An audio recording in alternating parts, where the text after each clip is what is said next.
짠. 네, 안녕하세요. 도파민 고갈람입니다. 네, 우리가 미국 주식을 하면서 부동산에 대해서는 항상 계속 생각을 해야 돼요. 그래서 요새 이재명 정부가 양도세 중과라든지 보유세에 대해서 계속 얘기가 나오잖아요. 그래서 저는 보유세를 올리면 과연 집값이 잡힐까?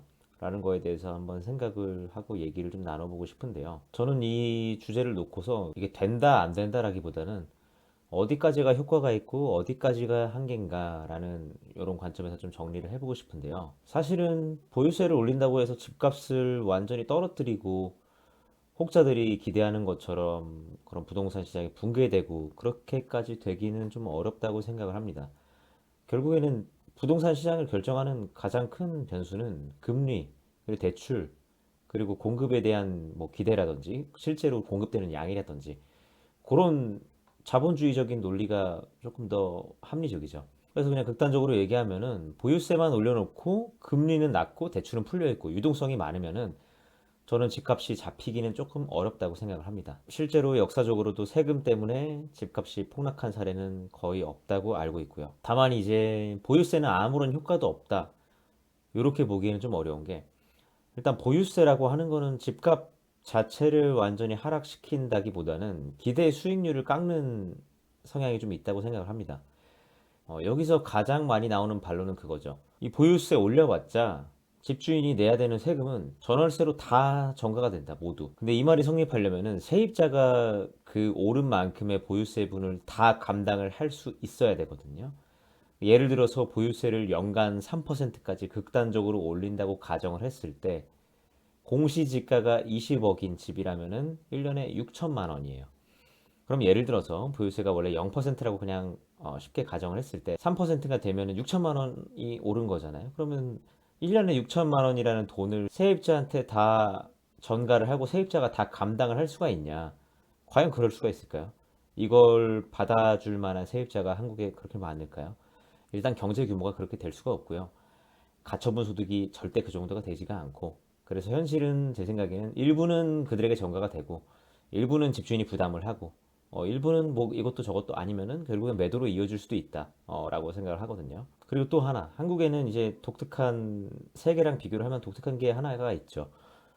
굉장히 급속도로 고성장기를 지나오면서 현금 흐름이 없는 부동산 부자들이 되게 많이 있어요. 뭐 강남이든 목동이든 여의도든 용산이든 심지어는 이제 지금 은퇴하는 60년대생들도 은퇴하는 와중에 연끌을 해서 강남이든 그런 유수 지역의 부동산을 매수를 한 다음에 은퇴 자산으로 삼고자 하는 분들이 되게 많이 있습니다. 물론 제가 봤을 때는 이런 분들은 대출은 그렇게 많지 않아요. 대출은 그렇게 많지 않고 가지고 있는 주택을 매도하고 가지고 있는 현금으로 더 상급지의 집을 매수한 다음에 은퇴하는 식으로 하시고 있는데 문제는 이제 이런 분들한테도 마찬가지로 보유세가 적용이 됐을 때 사실 감당할 수 있는 여력이 크게 저는 될 수는 없다고 생각을 합니다. 이럴 때는 이제 선택지는 몇 개 안 돼요.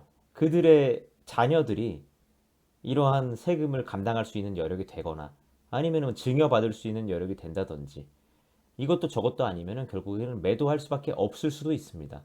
그거는 이제 상황에 따라 다르지만 그런 상황에 처한 주택들도 분명히 있다는 거예요. 그래서 주저리 말이 많았는데 결과적으로 얘기하면은 저는 어떻게 생각하냐.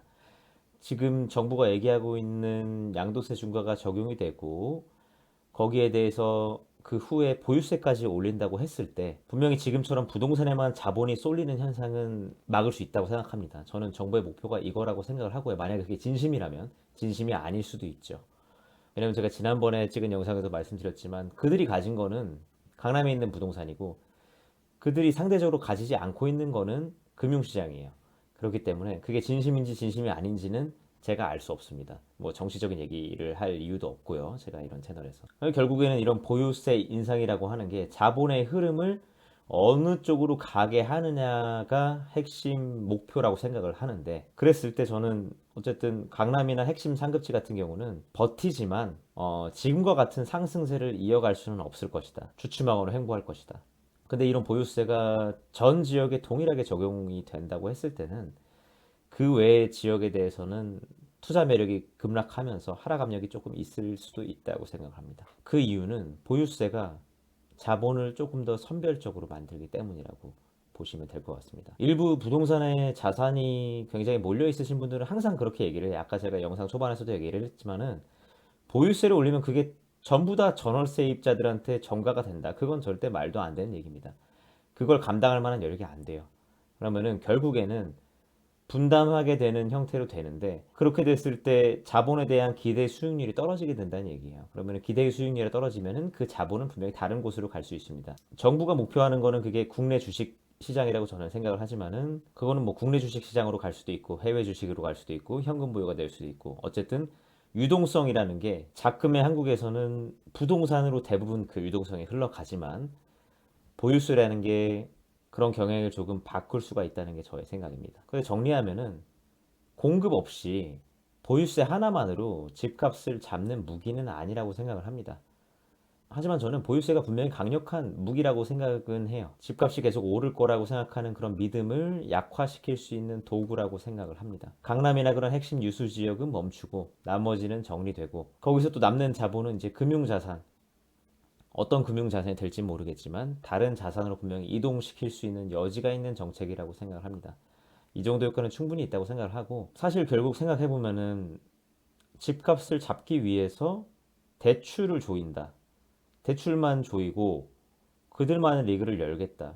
이거는 젊은 세대들의 입장에서 봤을 때는 조금 불공정한 얘기일 수 있습니다. 물론 뭐 보유세를 늘리는 게 공정하다는 얘기가 아닙니다.